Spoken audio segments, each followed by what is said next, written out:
As you see, my feline friend is really making herself at home nowadays. Hello and welcome.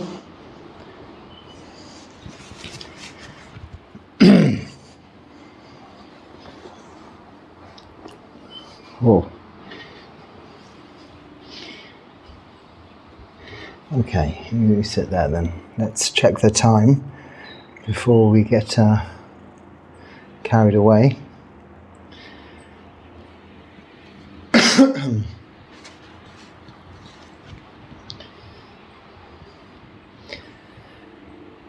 Hello and welcome. After our little respite of cool yesterday, the heat has returned. But I have an electric fan, so it's relatively comfortable here in the shade of the kuti. But Pindapata was very, very hot this morning, and I had a lot of very generous offerings, so quite heavy baggages to carry, and my usual selection of tuk-tuk driver men weren't around, so it was looking like I was going to walk a long way. But someone picked me up and gave me a lift for most of the final part of the walk home. So I made it. I have eaten. There's plenty of leftover offerings there to be distributed, but nobody has come yet. So today maybe is another special occasion, as I'm not seeing the usual faces. It's all very quiet around here. A good opportunity to sit and go through your comments and questions. Thank you for those. I'm very grateful to receive all of the very kind words of encouragement you offer. That is very supportive in itself, and what encourages me to continue doing this, knowing that it is of some benefit to another or others. It is certainly of benefit to me, because talking to another is a very good way of us analysing our own ideas and thoughts. Hearing the spoken word out loud from our own voices is a good way of reiterating, remembering, revising, and deepening our understanding of what we have picked up, what we have learnt in our practice along the way. Healthy discussion with Kalyana Mita, that is noble friends on the path. So on that note, first comment here, it says, this is wonderful. I'm not quite sure what it's referring to, but this is wonderful, and I hate to clutter it up with legal sounding questions. Ha ha ha, but not killing. What about roaches? Okay, well, it's not really a legal issue. What about roaches or killing? What about anything? Any sentient being is covered under the first precept of refraining from killing. You do not kill. There is no necessity to kill even cockroaches. Cockroaches are actually, I haven't got any here. I don't think I saw one or two, but in the last place I had many. They don't do you any harm particularly, and they certainly don't want to be harmed. So when I say sentient being, this is anything that clearly would prefer to live rather than be hurt, harmed, killed, or die unnecessarily. Most things have this natural instinct and inclination to live. That is what we call sentient beings. It does get all a bit confusing with plants and bacteria and viruses, but one has to draw a line somewhere, because inevitably we will accidentally kill plants just walking, maybe some very small insects or viruses, but it's all to do with intention. Karma is based on intent to break precepts. So if you intend to kill a cockroach, I guess that's what you mean by roaches, cockroach, these black big beetle things. We don't have them, I don't think we have them so much in the West. We have a lot of them here. But if you go and stamp on one of those purposefully, that's killing, and it is breaking the precept as much as any other sentient being. It's killing, and it's unnecessary. There are ways, and the way I dealt with it is I kept the light on, because they don't like the light. They stay in the dark, which was a bit annoying having the light on at night. But if I had the choice of having the light on at night or cockroaches crawling all over me, because they literally crawled all over me if it was dark, and I didn't like that feeling. It wasn't harmful, I just prefer not to have that, be woken to that feeling of things crawling all over me. So I just left the light on, and they didn't come into that into my room, into my kuti, into the place where I was staying. There's always a way around it. So yeah, I mean, any insects, infestations, termites are a problem in wooden buildings. It's very difficult. But we put oil and things around the stilts of the little buildings, or things to prevent them coming in. Ants simply don't store lots of food and stuff overnight. You can, as a monk, it's quite easy. We're not allowed to store food overnight. So a lot of those insects that are attracted by food, waste food, leave us alone. It's possibly one of the benefits and the beneficial side effects of not eating in the afternoon and not being able to store food overnight, or even cook our own food. We don't have as many infestations. There's nothing for them to be attracted by. They're not keen on the monk's way of life, put it that way.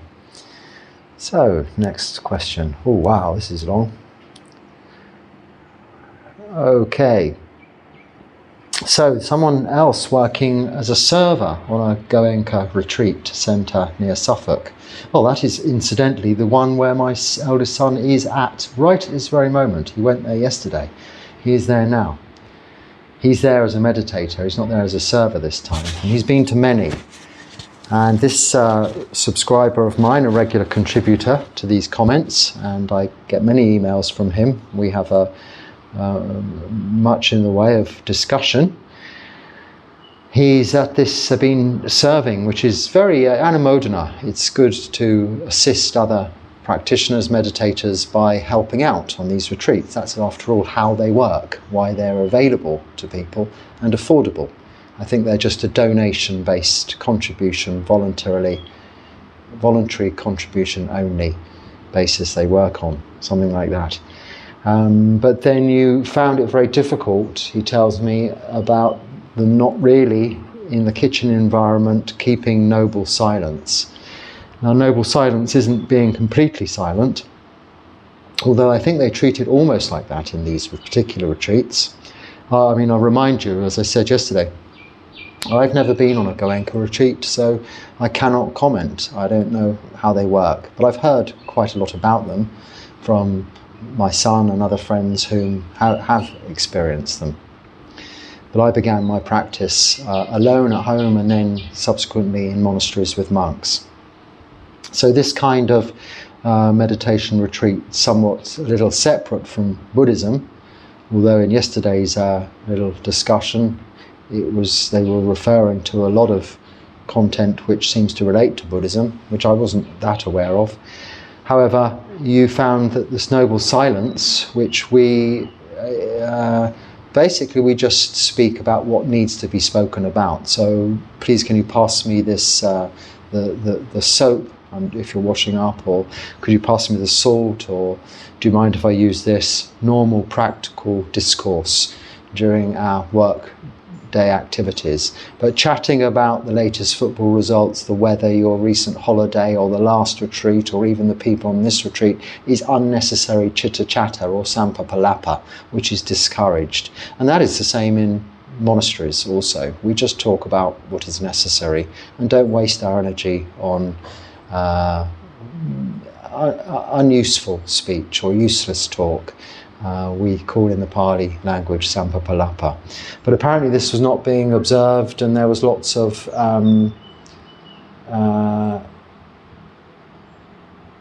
chatting and you found it quite distractive. I mean, I can only say, in the time when you go on these retreats as a server, you do get the opportunity to practice also for a good couple of hours a day. And I think what you have to do is compartmentalize and take that as the bonus. That is what you're going there for, the meditation. And you're able to offer dana or generosity by way of your service and serving in the kitchen. Switch off, take yourself out of it. Your opinions, your judgments, your ideas, leave them at home. Just get on with the job in hand in the hours that you have to work, serve, and then enjoy your meditation when you can. What you're actually looking for and asking me for, the main point of your summation of your recent experience of that retreat, is there somewhere in between monastic life and lay life, other than this Goenka Vipassana retreat? No.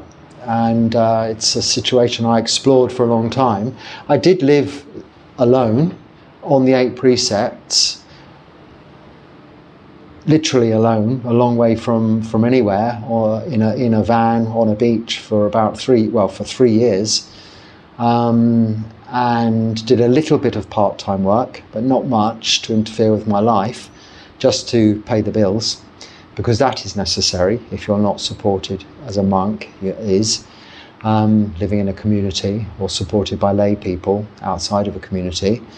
That was about as halfway between lay life and monastic life as I found you could get, and that's from my own experience. But that only pushed me towards ordination, because I found that I was able to practice more and more and more, and it seemed senseless me even going to work for a little bit to pay bills which were quite unnecessary, when if I was to ordain, I would simply not have that problem anymore.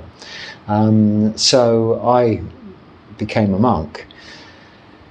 So one has to say that the way this has worked for 2,567 years, it's actually nearly 2,568 years after this Wesak. I might have said 67 yesterday, but I meant it's now the 68th year coming up.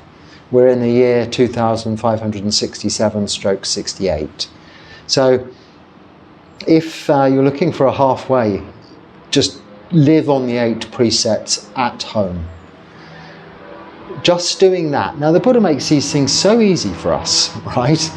You don't have to overthink it. If you do exactly as he says, or with his guidance, then it works out for you. So as a lay person, you live on 5 precepts. And this way you can make great attainments in the practice if you absolutely keep those 5 precepts. Because you are leading a morally virtuous life by not killing, stealing, sexual misconduct, lying, or taking of any intoxicants. You're able in your free time to practice meditation, develop wisdom.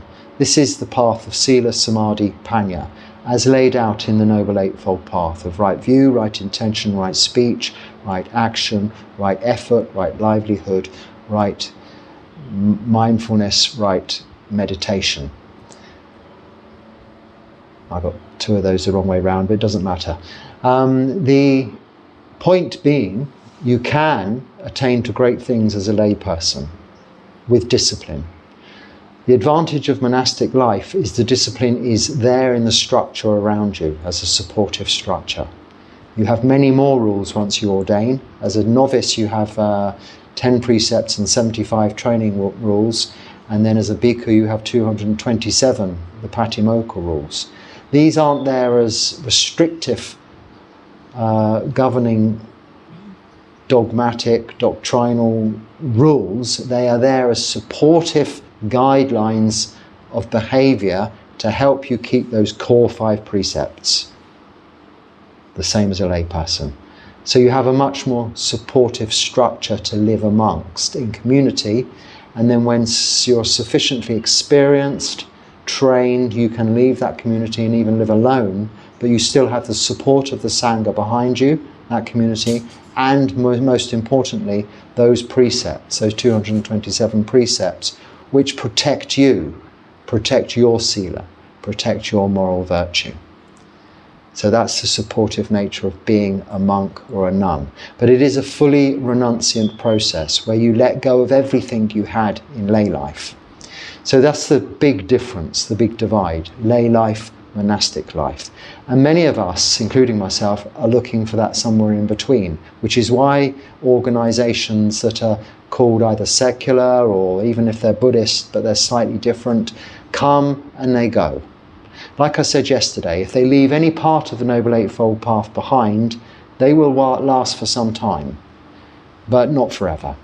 Even the Buddhasasana isn't expected to last forever, but for a very long time. So that is including all aspects of the path of Sila, Samadhi, Panya. You can, though, include that in lay life. But what you can do in lay life, if you want to expand upon that, is take 8 precepts, whereby you refrain from sexual conduct whatsoever, as opposed to refraining from misconduct. You are celibate, you don't have entertainment, you don't eat in the afternoons at all. You finish all your food, eating, cooking, preparation, thinking about by the middle of the day, noon, 12 o'clock. Then don't need to think about eating until dawn the following day. You don't adorn yourself with makeup, jewellery, nice clothes, perfumes, hairdos. You just keep everything simple. Live in your pyjamas if you have such things, if you like. Simply, like that. And you don't laze around on comfortable high furniture, beds and things. Just sit on the floor in lotus position or whatever's comfortable on a chair, but upright, awake, so that you can practice meditation. Not lounging around, basically. And of course, refraining from entertainment. And really these days, put those smartphones on silent at the very least, if not turn them off. But put them out of reach and don't have anything from them to disturb you or interrupt your day of practice. Now you can have that as a day, a few days, many days. The more you do it, the more you will benefit, or your practice will benefit from it. That is about as much as you can find yourself as a halfway house between lay life and ordained life. All of these retreats and things are really designed because if you are not of a disciplined nature, to keep out of the fridge, to keep away from the television, to leave your smartphone alone, then you will have to go to a place where they enforce that. But if you're reliant on that, and you're not developing the discipline, the self-discipline, as I mentioned in the Noble Eightfold Path, right effort is all about energy, determination, motivation, enthusiasm, vidya. It's not that word, it's another word. Anyway, the energy you have towards putting in the effort for this practice. This will come, but it'll only come from seeing the benefits of your practice, seeing the results of your practice. This is the best encouragement you can find. The results that you see for yourself, experience for yourself. It's experiential. I can't say, hey, if you do this, it'll be like this, because that requires you to believe that. And if it doesn't work at first, you may say, well, now I don't believe it. But if you do what the Buddha says, and that is to experience it for yourself, then you will know for yourself the benefits in that kind of practice. So if we have commitments in lay life that we cannot leave behind, to renounce and go away and ordain, then we can still practice well. We still can have achieve highly attained levels of practice and success in this with that discipline. So I'm not going to comment any more about these other organisations that I have no direct experience on or of, but if they are your only option, then you go to them following the Noble Eightfold Path. like you go to the marketplace, or you go to your workplace, or you go to any particular event, a social occasion, following the guidance, the practice of the Noble Eightfold Path, also you take that to this retreat that you're going to. So say you're going to your Goenka retreat, you don't think that's going to replace the Noble Eightfold Path. You continue practicing Sila, Samadhi, Panya. If anything comes up that is contrary to that, so discursive discussion or gossip in the kitchen, in the workplace, as a server, step away, ignore it. Don't get involved. Just carry on with the duties you've been given. And then enjoy your meditation, which is very much part of the Noble Eightfold Path. Enjoy the fact that you've given some service to assist other people to enjoy their meditation, which is very much a parami, dana, giving, generosity, and living by way of sila, the nature of the Noble Eightfold Path. So that is what you can do, bringing the Noble Eightfold Path into every aspect of your life. And don't expecting any other organizations, any other teachers other than the Buddha, that is, to pull you away from what you know already to be the right way forward towards attaining to freedom from suffering in this lifetime. And if you don't know that already, that's also okay. You only have to try this practice to experience it for yourself, and then you will see. So I don't know whether I answered your question directly there, but hopefully. I'd love to talk to you. Is there a way I can? Well, you can email me. The email address is on the channel description page. I don't use the phone. I don't speak to anybody. I speak to my mother not very often. To keep in touch with her because she's elderly, just have a polite conversation every couple of weeks or so. But I don't have any other phone conversations. I don't need to. And hopefully these talks are as much as needs to be said, and they are interactive in that you can make comments and I'm responding as I am now. But for more personal discussion, everybody can email me and I do reply. And for as long as I'm able to, that will continue. Try not to write emails that are pages and pages long, because of course I do have to find time to read through them carefully so that I don't miss the point you're getting to. Make them to the point if it's with questions, and then I will be very, very happy to answer them. By email, anything you ask me by email, unless you say otherwise, will be treated in the strictest of confidence, as that is between you and me. Comments here are in a public forum, so they are aired in this manner. But only when people say, this you could talk about in an email, or I take the subject matter anonymously extracted from an email, will I air it in the public arena. So you can talk to me personally by email if you are inclined to do so. But I couldn't obviously talk individually on the phone to each and every person. That would be quite impractical because I would be forever talking on the phone. And we must remember we have, when having conversations with people, to also not base our, in terms of right speech, we talk with others truthfully, in a timely fashion, with kindness, from a place of experience. So, you know, if we're talking to somebody about a subject, we should be practicing what we're preaching. These are the sort of 5 guidelines for right speech. Speaking kindly and truthfully is the most important aspect, and about useful, beneficial subject matter. But that aside, we always make room for niceties like, hello, how are you? How's your husband? How are the children? Isn't it nice weather? Isn't it hot? Because this is the nature of society and being kind to each other, how we break the ice. But of course, if you have many telephone conversations with that introduction, a lot of your time can be wasted not getting to the point. Just, hello, how are you? 20 times, and you don't never know what the reply is going to be to that, is going to take up a good part of your day. So as monks, we don't enter into much in the way of conversation like that. But of course, as well as email, people do come here to visit me, and anyone, if they're passing or nearby, is welcome to also do that.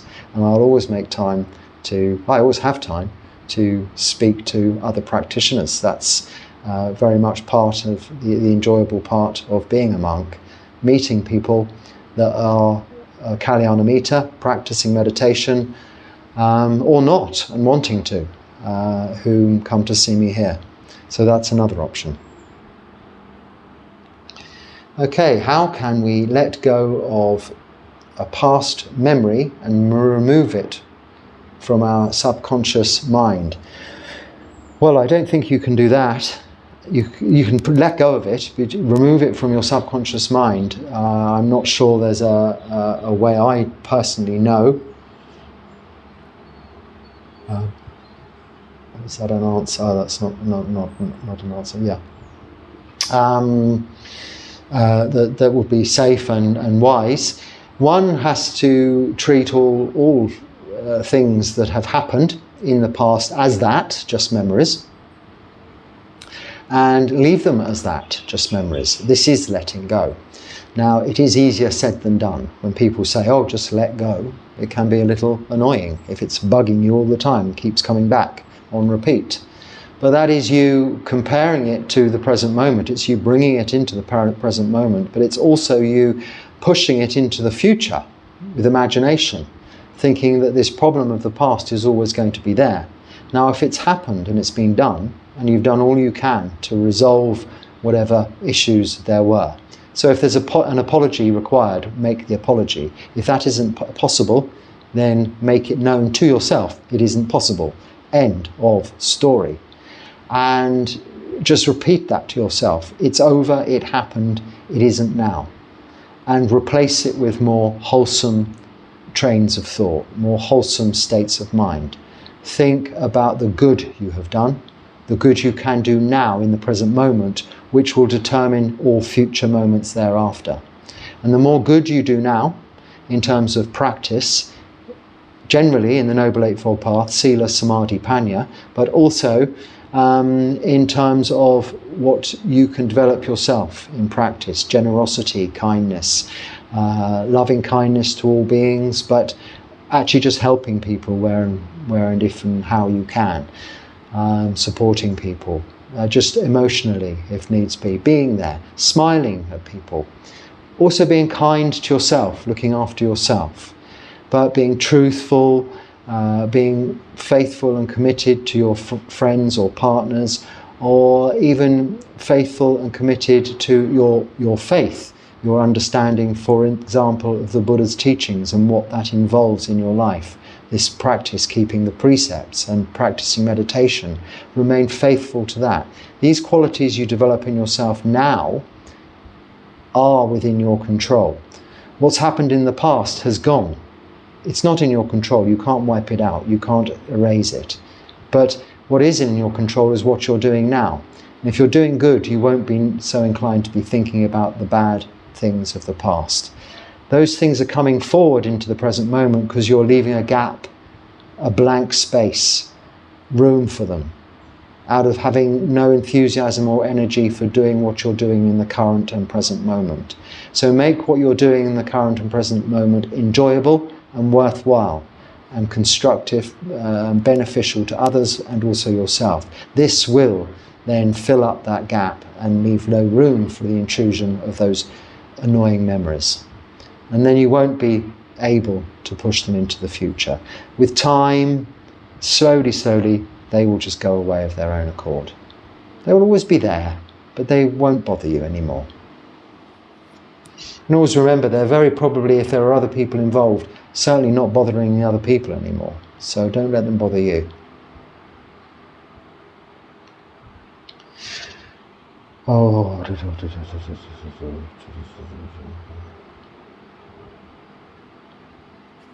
someone had a spiritual awakening, energy is arising every day. So this is good that you're getting enthusiasm, energy for the practice, but you're scared because your heartbeat and breathing slowed and it was taking time to come back to normal. You had no thoughts, just peace. You're not sure that you can handle that. I don't know if it's safe to meditate on your own. Okay, meditation can't actually do any harm in itself. If you mean by meditation what I mean by meditation, which is by literally just sitting like this, like I am now, with nothing to distract you too much, or if it is, just paying no attention to it, and doing nothing. That's not going to do any harm to you or to anyone else. You're doing nothing after all. That is harmless in itself. That is meditation. Now, I'm not referring to any other techniques, forms or ideas people might have about meditation that may be, I don't know, hallucinogenic or anything that could be going on. But if you simply just sit and watch the behavioural patterns of the mind, the thoughts arising and passing away, the physiology of the body, these feelings, the nature of discomfort as it arises, as it passes away. Sitting, just watching this is harmless. And as you've identified from doing that your heart rate slows down, your breath slows down, this is the nature of relaxation. This is just becoming calm. You're allowing enough time for your body to settle and relax, enough time for your body to settle and become calm, peaceful, tranquil. This is the benefits of meditation. This is, to begin with, why we practice meditation, for these subtle states of physical rapture and emotional joy, happiness, piti and sukha, it is called. This is what draws people towards meditation in the first place. It isn't its ultimate aim.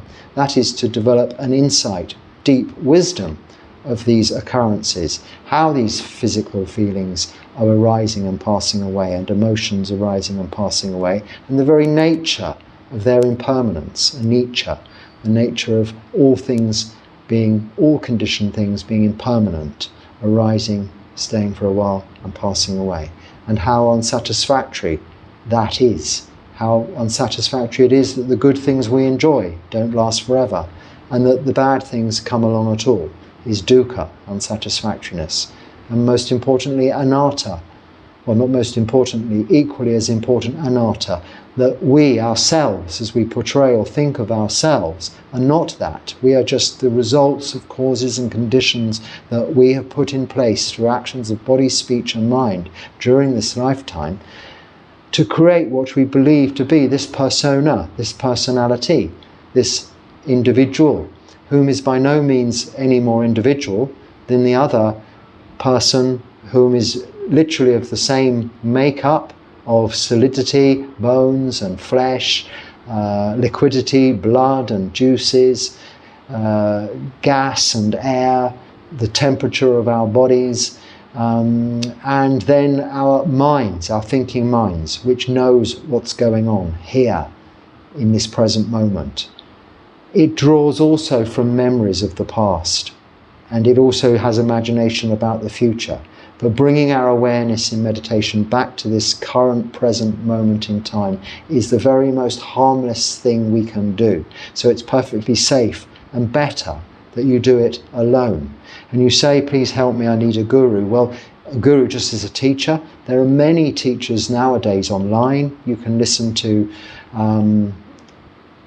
people sharing their experience. I consider I'm sharing my own experiences. I'm not a teacher. My teachers have many, many years and decades of experience like this, whereas I've come to this late in life and have a lot to learn. But I'm learning as quickly as I can through my own experience and sharing that with you. This can be your teacher.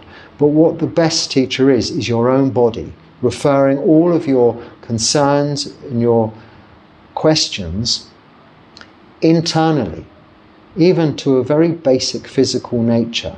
What is boredom? What is anxiety? Well, find the feeling of that, seemingly intangible emotions. Find the feelings of those seemingly intangible emotions in the body. They have a place, a location, a physical feeling. When you identify that, the substance of that intangible emotion dissolves, bursts like a bubble, goes away, because you identify it, you know. But you also identify and see very clearly. That's what vipassana, after all, means, seeing clearly, or insight really, but seeing clearly the nature of that impermanence, its suffering, and how it is not in your control. You cannot determine how your emotions will be in the next moment, in the future, and you cannot determine how your body will feel, how it will behave. Everything, all conditioned things, are impermanent, unsatisfactory, and out of our control. Knowing that is the deepest wisdom we can have. Not knowing it intellectually, knowing it through experience. And the best place and way to experience this and see it clearly is in meditation. That's why they call it vipassana meditation, because it's seeing clearly this very nature of existence, these characteristics of existence. So find teachers amongst local people you can speak to. Don't worry about your heartbeat slowing down and your breath slowing down, that's good. And if it takes a little while to pick up after your meditation, don't force it. Carry on being relaxed, carry on being calm. Your body will do what it wants to do. As soon as it gets excited, things will all speed up again. Whether you want it to or not, it will happen. So don't try and control it. Relax, enjoy it.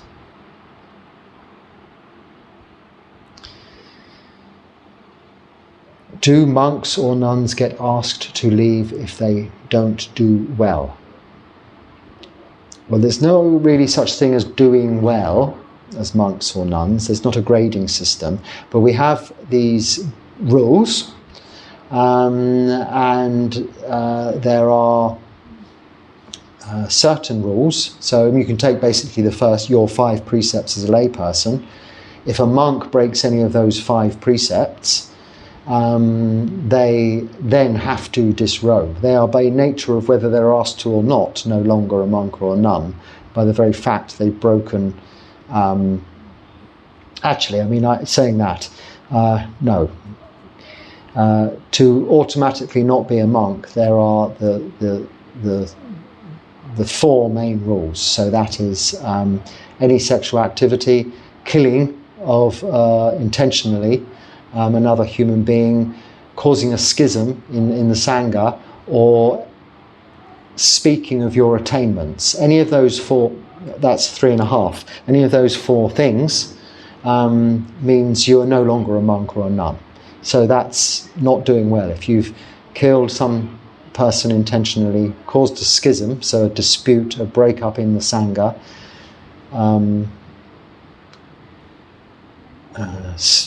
had any sexual activity, not been celibate, broken the celibacy rule, or spoken of your attainments, then that's it. You're no longer a monk or a nun. Whatever you think, that's it, you're not. And of course, if it comes to the attention of the Sangha, you will be disrobed. And you cannot ordain again in that lifetime. So that's the 4 main rules for monks and nuns. Parajaka rules in the Pali, of the Patimokkha. But then there are subsequent grades of discipline within the Patimokkha, which is quite complex and described in, say, if you were to kill an ant, or accidentally take something and you didn't realise that you were stealing it, or eating after noon or something like that. There's various different disciplines that are all discussed amongst the monks and nuns, but we're given the opportunity twice a month at the recitation of the Patimokkha to declare our purity or not. So we confess to another bhikkhu, another monk of seniority or of the same length of time. Usually you confess, if you've broken any of the rules, minor rules, to another monk who's senior to you, and you then start afresh. You make a determination not to do that again, and you start afresh. But that's it. So there's no grading system. You don't have exams to pass. You might be unable to attain to jhanas. You might not even like meditation and just have to spend all of your life sweeping or helping out, I don't know, around the monastery doing other things to distract yourself.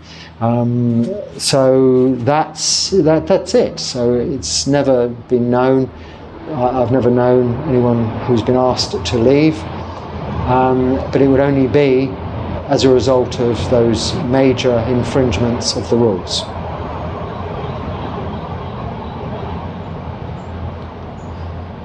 Please eat, you seem very thin. There's another comment about me being very thin as well, which so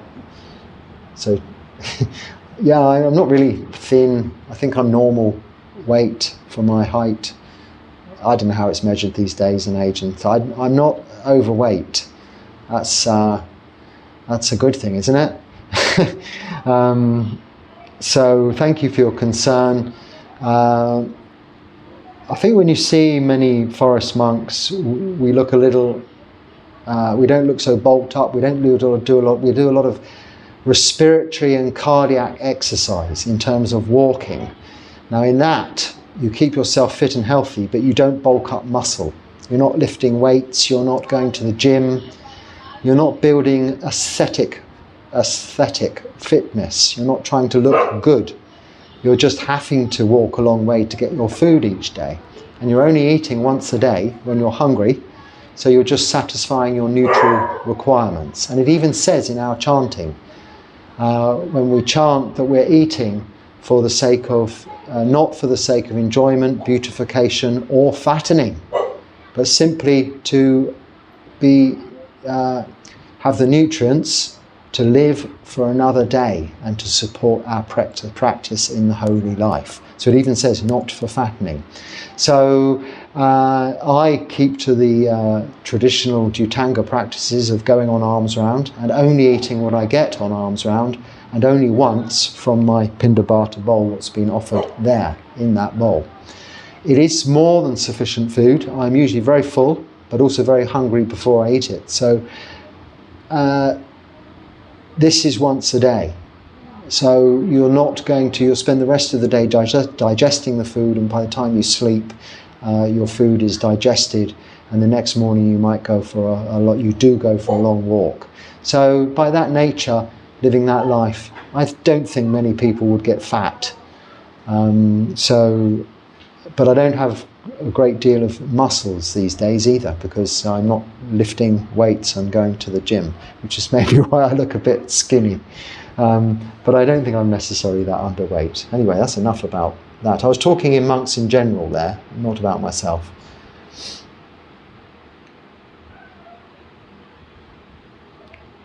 Aren't we to enjoy the good things in life, since the bad things are always around the corner? What's the hurry to stop being reborn? Do monks experience Nirvana before dying long enough to know it's better than being reborn? Well, that's a lot of questions in one. I'm not sure how much time. Let's deal with this now. We certainly should enjoy all of the good things and all of the bad things and everything. If we are practicing the Noble Eightfold Path, everything is enjoyable. Even the things we don't like, we see as just that. Things we have an opinion, a judgment on, we don't like, and it's just that. Not an obstacle, not a problem, it will pass. And therefore it becomes enjoyable just knowing that is good. That's an enjoyable experience. So very much yes. Bad things around the corner, indeed, dukkha. There is always suffering. All conditioned things are subject to aging, or all of us people, all living beings, all sentient beings are subject to aging, sickness and death. Our ultimate the ultimate result of birth is aging, sickness and death. So yes, we enjoy the present moment. The way we enjoy the things now is though in the present moment. It's not extending our expectations into the future, therefore provoking only disappointment.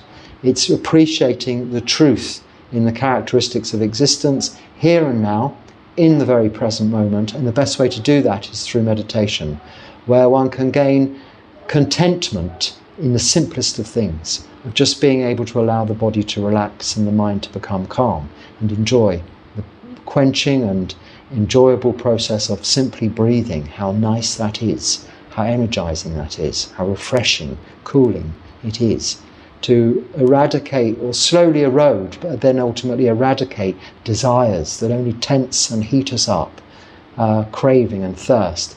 Losing that, letting go of that, to be settled and content for very little, and enjoy the best things in life, which are free, just sitting, doing nothing. It doesn't cost anyone anything. Your body will take care of itself. Your mind will settle and take care of itself. So yes, you're quite right, we can enjoy that. And do monks and nuns experience nirvana? Nibbāna, we call it in the Pali, not nirvana, which is Sanskrit.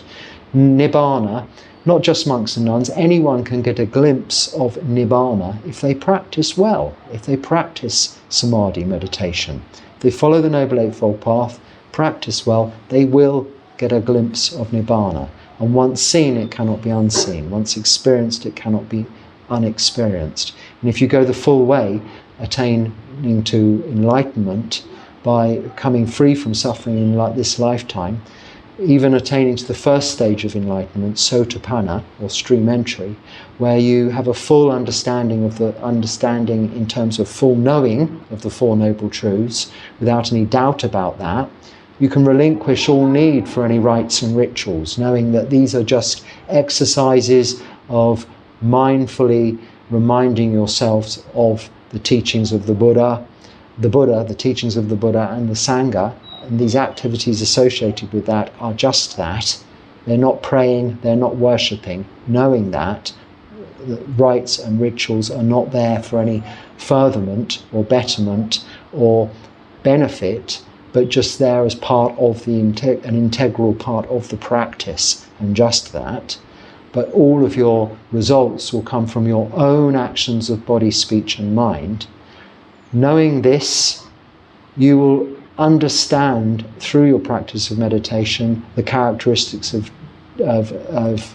existence fully, and fully appreciate, therefore, the aspect of not self, anatta, that those aspects of impermanence, suffering, are all out of your control. All conditioned things are impermanent, subject to suffering and out of your control. Knowing this is where you can let go of that view of personality, this this belief that you are something that you are really not. Maybe you were once you were a child, then you were an adult, then you were an old person. These are quite different existences. They're like different personalities. One day you might be work in an office, the next day you might be retired, growing roses in your garden. Two very different lives, two very different personalities, but the same person witnessing, seeing, observing this continually through this lifetime, and actually into the next and previously in the last. However, for this lifetime and understanding this, yes, anyone can get a glimpse of Nibbāna. What do you say? Are we hurried to stop being reborn?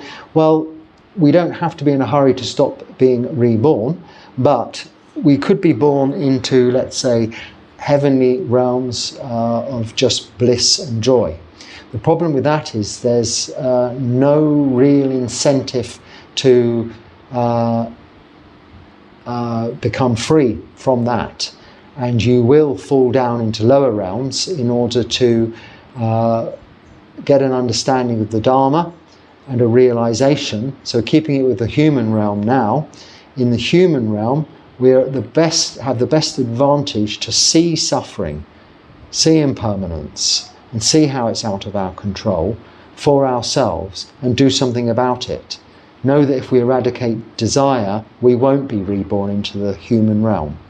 And what is there to be in a hurry about not being reborn? Maybe you want to learn how to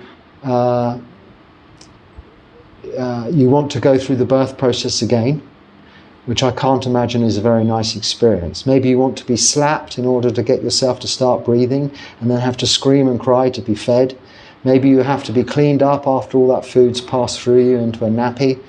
Then you've got to learn to walk, learn to speak, go to school. Then you've got to go through adolescence, teenagehood. Then you've got to go through college, university, the career process, marriages, marriage breakups, relationships, relationship breakups, people you love dying, people you loved coming and going, all of this stuff. If you want to go through that again and you really don't see the suffering in that, then there will be no hurry to avoid being reborn.